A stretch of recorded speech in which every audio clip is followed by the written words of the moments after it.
जय हिंद बच्चों, आप सभी का स्वागत है हमारे इस YouTube चैनल पर। तो चलिए बच्चों, आज की वीडियो में आप लोगों को विलोपन विधि से रैखिक समीकरण युग्म को हल करना सिखाऊंगा, वो भी बिल्कुल आसान तरीकों के साथ। तो बच्चों, आप लोग वीडियो को शुरू से लेकर अंत तक देखिएगा, आपको बिल्कुल 100% समझ में आ जाएगा। तो चलिए बच्चों, बिना विलंब के वीडियो को स्टार्ट करते हैं। और बच्चों, जो क्वेश्चन है आपको बोर्ड के एग्जाम की दृष्टि से अति महत्वपूर्ण है, क्योंकि बच्चों ये क्वेश्चन जो है ना आपके बिहार बोर्ड के फाइनल एग्जाम में हर एक साल लगभग पूछा जाता है। तो चलिए बच्चों, यहाँ पर देखिए आप लोग को ठीक इसी प्रकार से एग्जाम में दो समीकरण दिए रहेंगे और बोलेगा कि इसको विलोपन विधि से हल कीजिए। तो यहाँ पर देखिए बच्चों, सबसे पहले हम लोग समझ लेते हैं कि यार विलोपन विधि का मतलब क्या होता है। तो बच्चों, विलोपन विधि का मतलब हमारा होता है कि किन्हीं एक मानों को यहाँ पर क्या कर देना, कि गायब कर देना, वही हमारा क्या होता है, विलोपन विधि होता है बच्चों। तो यहाँ पर देखिए हमारा जो पहला समीकरण दिया हुआ है, यहाँ पर दिया हुआ है x प्लस वाई बराबर कितना दिया हुआ बच्चों, तो यहाँ पर 5 दिया हुआ है। तो इसको हम लोग बोलेंगे बच्चों समीकरण 1, ठीक है। अब यहाँ पर दूसरा जो हमारा समीकरण दिया हुआ है 2x माइनस 3y बराबर 4 दिया है बच्चों, इसको हम लोग बोलेंगे समीकरण 2। अब यहां पर देखिए, इसको हल करने की सबसे जो सरल और आसान विधि होती है, इसको हम लोग हल कैसे करेंगे। तो यहां पर देखेंगे बच्चों, सबसे पहले कि हमारा x का गुणांक कितना दिया हुआ है। तो यहां पर देखिए बच्चों, x का गुणांक कुछ भी दिया हुआ है, नहीं दिया हुआ है। तो जब यहां पर x का गुणांक हमारा नहीं दिया रहेगा तो कुछ भी नहीं रहता, तो यहां पर हमेशा 1 छिपा रहता है। अब यहां पर देखिए दूसरे समीकरण में हमारा यहां पर क्या दिया हुआ है, तो यहां पर देखिए कि हमारा x का गुणांक यहां पर कितना है, तो यहां पर देखिए 2 हमारा दिया हुआ है। तो इसके बाद यहां पर हम लोग क्या करेंगे बच्चों, कि यहां पर देखिए जो हमारा x का गुणांक यहां पर 1 दिया है, समीकरण 2 में हम लोग बच्चों यहां पर 1 से गुणा कर देंगे, ठीक है। अब यहां पर देखिए समीकरण 2 में यहां पर x का गुणांक कितना दिया है, 2 दिया है। तो समीकरण 1 में हम लोग कितना से गुणा करेंगे बच्चों, 2 से गुणा कर देंगे, ठीक है। अब चलिए इसको हम लोग गुणा करके एक नया समीकरण तैयार करते हैं। तो यहां पर देखिए बच्चों, कहने का मतलब इस 2 का गुणा हम ना सब में यहां पर कर देंगे। तो यहां पर देखिए जब 2 का गुणा हम x में करेंगे बच्चों, तो यहां पर कि सबसे पहले लिखेंगे समीकरण 1 में, ठीक है बच्चों। समीकरण 1 में कितना से गुणा हो रहा है बच्चों, 2 से, तथा समीकरण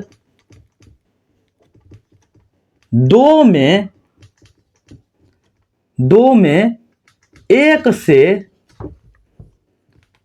गुणा कर घटाने पर, ठीक है बच्चों, गुणा कर घटाने पर। तो चलिए अब हम लोग क्या करेंगे यहां पर, कि गुणा करेंगे। तो यहां पर देखिए बच्चों, सबसे पहले जब 2 का गुणा हम x में करेंगे तो कितना हो जाएगा बच्चों, तो यहां पर 2x हो जाएगा। यहां पर प्लस है तो प्लस लिखेंगे। अब 2 का गुणा हम y में भी करेंगे बच्चों, तो यहां पर 2 का जब गुणा y में करेंगे तो कितना हो जाएगा, 2y हो जाएगा। अब यहां पर बराबर है तो बराबर का चिन्ह देंगे। अब जब 2 का गुणा हम 5 में करेंगे तो कितना हो जाएगा बच्चों, तो 10 हो जाएगा। तो यहां पर हम लोग 10 लिख देंगे, ठीक है। अब 1 में तो हम गुणा कर चुके हैं। अब यहां पर देखिए 2 में कितना से गुणा करना है बच्चों, तो 1 से गुणा करना है। तो 1 का गुणा जब बच्चों यहां पर 2x में करेंगे तो हमारा 2x ही होगा। यहां पर माइनस है तो माइनस लिखेंगे। अब यहां पर देखिए 3 में गुणा हम कितना, 3y में गुणा भी 1 का करेंगे तो यहां पर 3y ही होगा। बराबर है तो बराबर का चिन्ह देंगे। अब यहां पर देखिए 4 में भी 1 का गुणा करेंगे ना बच्चों, तो यहां पर हमारा 4 ही होगा। अब यहां पर ऐसे करेंगे। अब यहां पर हम लोग को क्या करना है बच्चों, की घटाना है। तो घटाने से सबसे पहले हम लोग क्या करेंगे बच्चों, यहां पर कि सबसे पहले चिन्ह को बदलेंगे। तो चिन्ह बदलेंगे तो यहां पर देखिए कोई भी चिन्ह नहीं दिख रहा है तो प्लस रहता है, तो यहां पर माइनस हो जाएगा। अब यहां पर हमारा माइनस है तो प्लस हो जाएगा। अब यहां पर देखिए कोई चिन्ह नहीं तो प्लस हमारा यहां पर भी माइनस हो जाएंगे। अब यहां पर देखिए यहां पर क्या है, प्लस है, यहां पर भी प्लस है, यहां पर माइनस हो गया। तो इस वाले चिन्ह से हमको कोई भी मतलब नहीं होता है। अब ए वाला चिन्ह और ए वाला चिन्ह से मतलब होगा। तो यहां पर देखिए प्लस और माइनस क्या हो जाएंगे, माइनस, यानी कि हमारा कट जाएगा, ठीक है बच्चों। अब यहां पर देखिए हमारा क्या, इससे मतलब कुछ भी नहीं रहेगा, बीच वाले चिन्ह से मतलब नहीं रहेंगे हम लोग को। अब यहां पर देखिए क्या है, 2 प्लस में है। अब यहां पर देखिए हमारा चिन्ह गायब हो जाता है, इसके जगह पर हमारा क्या आ जाता है, प्लस आ जाता है। तो 2 और 3 को जोड़ेंगे तो बच्चों यहां पर 5 हो जाएंगे, और y हो तो यहां पर y लिख देंगे, ठीक है बच्चों। अब यहां पर देखिए 10 है, यहां पर हमारा 4 है, लेकिन यहां पर किस चीज का चिन्ह है, माइनस है। तो प्लस और माइनस माइनस होता है। 10 में से जब 4 घटाएंगे तो कितने बचेंगे बच्चों, 6 बचेंगे, ठीक है। अब यहां पर देखिए हम लोग क्या करेंगे, कि यहां पर 5y है, 5 और y के बीच में यहां पर बच्चों क्या छिपा है, तो गुणा छिपा है। जब उधर जाएगा बच्चों ना तो भाग में बदल जाएंगे। तो यहाँ पर y बराबर कितने हो जाएंगे बच्चों, 6 तो अपने जगह पर रहेगा, लेकिन ये 5 जो है ना भाग में आ जाएगा यहाँ पर। तो y का मान बच्चों हमारा कितना आ जाएगा, 6/5 आ जाएगा। ठीक है, लेकिन हम लोग को क्या करना है बच्चों की x का मान भी निकालना है। तो जब x का मान निकालना है तो इस y के मान को हम लोग ना या तो समीकरण 1 में रख देंगे या तो समीकरण 2 में रख देंगे। ये नहीं कि इसमें रख देंगे, नहीं, हमारा जो ओरिजिनल समीकरण है ना इसमें हम लोग रखेंगे। तो यहां पर देखिए बच्चों, मैं आप लोगों को बगल में हल कर दे रहा हूं। यहां पर लिखेंगे y का मान